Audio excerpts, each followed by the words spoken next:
सुल्तान अलारफीन सफ़ी सुल्तान बाहू रहमता अल्लाह अलैहि इकसेरी नज़र की दास्तान। रूहानी तारीफ़ के सफ़हात में कुछ नाम ऐसे जगमगाता हैं जिनकी रोशनी सदियों बाद भी दिलों को मुनव्वर करती है। इन बुज़ुर्गों ने अपनी ज़िंदगी लोगों की रहनुमाई, अल्लाह और इसके रसूल सल्लल्लाहु अलैहि वसल्लम की मोहब्बत फैलाने और इंसानियत को सकून क़ल्ब अता करने में गुजार दी। इन्हीं बरगज़ीदा हस्तियों में से एक नाम सुल्तान अलारफीन सफ़ी सुल्तान बाहू रहमता अल्लाह अलैहि का है। आप न सिर्फ एक बाकमाल आलम और सूफ़ी बुज़ुर्ग थे बल्कि मुरफ़ते इलाही के ऐसे समंदर थे जिनकी लहरें आज तक क़ुलूब को सैराब करती हैं। रिवायत है कि एक मर्तबा आप मशरिक़ी ख़तों की तरफ सफ़र फरमा रहे थे। उस ज़माने में सफ़र आसान ना था। ऊँटों के काफ़िले, खाक आलूद रास्ते, रातों की खामोशी और सहरा की वसअत सब मिलकर एक अलग ही रूहानी फ़िज़ा कायम कर देते थे। आपके साथ चंद तालिब इल्म, दरवेश और मुरीद भी शरीक थे जो आपकी हर बात को दिल की तख्ती पर उतारने की कोशिश करते थे। रात का वक्त था, आसमान सितारों से जगमगा रहा था। बियाबान की ठंडी हवा दिल को एक अजीब सी शफ़ाफ़ियत दे रही थी। काफ़िले ने एक मकाम पर पड़ाव किया। ख़ैमे नस्ब हुए, ऊँट बिठाए गए और दरमियान में आग जलाई गई ताकि सर्दी से बचा जा सके। आग की लौ जब बुलंद होती तो चेहरों पर रोशनी पड़ती और जब मध्यम होती तो इर्द गिर्द एक हल्की सी रूहानी खामोशी छा जाती। उसी दौरान एक मुरीद ने अदब से सवाल अर्ज़ किया, हुजूर इकसेरी नज़र किसे कहते हैं? क्या वाकई किसी बुजुर्ग की नज़र इंसान की ज़िंदगी बदल देती है? सुल्तान बाहू रहमता अल्लाह अलैहि ने शफ़क़त भरी निगाह से इस मुरीद की तरफ देखा। आपके चेहरे पर हमेशा की तरह नूर और वक़ार था। आप खामोश रहे जैसे किसी सवाल का जवाब अल्फाज से नहीं बल्कि माहौल खुद देने वाला हो।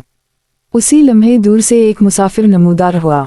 इसकी हालत कुछ ऐसी थी जिससे मालूम होता था कि वो जिंदगी की थकन उठाए फिर रहा है। गुबार आलूद लिबास, आंखों में उलझन, चेहरे पर बेबसी और रूह में जैसे कोई खलिश हो।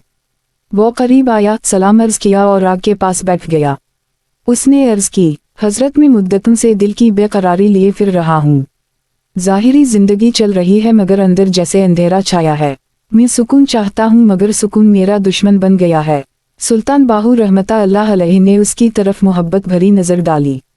ना डांटा, ना नसीहत की लंबी फहरिस्त सुनाई, बस एक खामोशी सी थी जिसमें अल्फाज से ज़्यादा तासीर थी।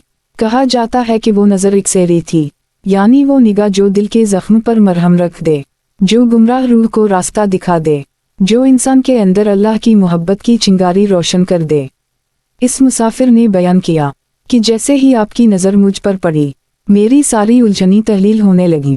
दिल से बोझ उतरता महसूस हवा, आंसू बे इख्तियार टपकने लगे और सीना ऐसा लगा जैसे किसी ने क़फ्ल खोल दिया हो। वो रात इसके लिए ज़िंदगी बदल देने वाली रात साबित हुई। वही शख्स जो पहले दुनिया की ख्वाहिशात में भटक रहा था अब अल्लाह की मारिफत का राही बन गया।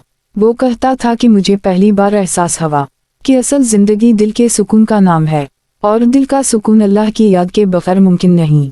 उसी मौका पर मुरीदों ने समझा कि यही है इकसेरी नज़र, वो निगाह जो सिर्फ देखती नहीं बल्कि दिल के दरवाजे खोल देती है। ये बात भी बयान की जाती है कि इकसेरी नज़र के पीछे असल राज ज़ाहिरी ऊँट नहीं बल्कि वो नूर है जो अल्लाह के क़रब से दिल में पैदा होता है।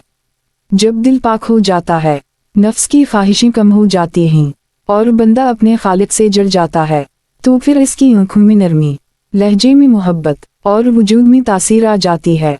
सुल्तान बाहू रहमता अल्लाह अलैहि की ज़िंदगी का हर लम्हा उसी मोहब्बत से लबरेज था। आपने हमेशा इस बात पर जोर दिया कि इंसान का असल मकसद अल्लाह की पहचान है। अगर दिल में रब की याद हो, इंसान आजिज़ हो और दूसरों के लिए आसानी पैदा करे तो उसकी रूह में एक ख़ास रोशनी पैदा हो जाती है। उसी लिए आप फरमाया करते थे, दिलों को जैतू ज़बान से नहीं इखलाक से। इस सफ़र के दौरान मुरीदों ने एक और नुक्ता भी सीखा, वो ये कि बुज़ुर्गों के पास बैठना सिर्फ इल्म लेने का ज़रिया नहीं होता बल्कि सोबत खुद एक दरसगाह बन जाती है। उनके किरदार से, उनकी सादगी से, उनकी खामोशी से बंदा वो कुछ सीख लेता है जो किताबें भी नहीं सिखा पाती। काफिला कई दिन तक उसी तरह सफ़र करता रहा। कहीं दरिया के किनारे पड़ाव होता, कहीं पहाड़ी रास्तों पर चलते, कहीं गांव के लोग खिदमत के लिए जुमा हो जाते और हर मकाम पर आपकी मौजूदगी दिल में नूर बंटती। जो लोग आपसे मिलते उनके चेहरे बदल जाते, उनकी सोच नरम हो जाती, उनके दिल मोहब्बत और आजिज़ी की तरफ माइल हो जाते। यही किसी अल्लाह वाले की पहचान है कि इसकी सोहबत इंसान को इंसान बना देती है, खुदाई सिफात की तरफ ले जाती है اور نفس کے غرور کو توڑ دیتی ہے۔ آخرکار سفر مکمل ہوا، مگر اس سفر کی یادیں اور تعلیمات ہمیشہ کے لیے مریدوں کے دلوں میں نقش ہو گئیں۔ انہوں نے جان لیا کہ اکسیری نظر کوئی جادو نہیں، بلکہ پاکیزہ دل، خلوص اور اللہ کی محبت کا فیضان ہے، جو ایک دل سے نکل کر دوسرے دل تک پہنچ جاتا ہے۔ یوں یہ واقعہ کتابوں میں محفوظ ہو گیا، لوگ اسے پڑھتے ہیں، سناتے ہیں اور اس سے یہ سبق لیتے ہیں کہ ہمیں بھی اپنی نگاہ کو اکسیری بنانے کی کوشش کرنی چاہیے، جو تبھی ممکن ہے جب دل کو نفرت، کینہ اور غرور سے پاک کر لیا جائے اور اس میں محبت، اخلاق اور اللہ کی یاد کو جگہ دی جائے۔ یہی اولیاء اللہ کا راستہ ہے، یہی اصل روحانیت ہے اور یہی انسانیت کی معراج ہے۔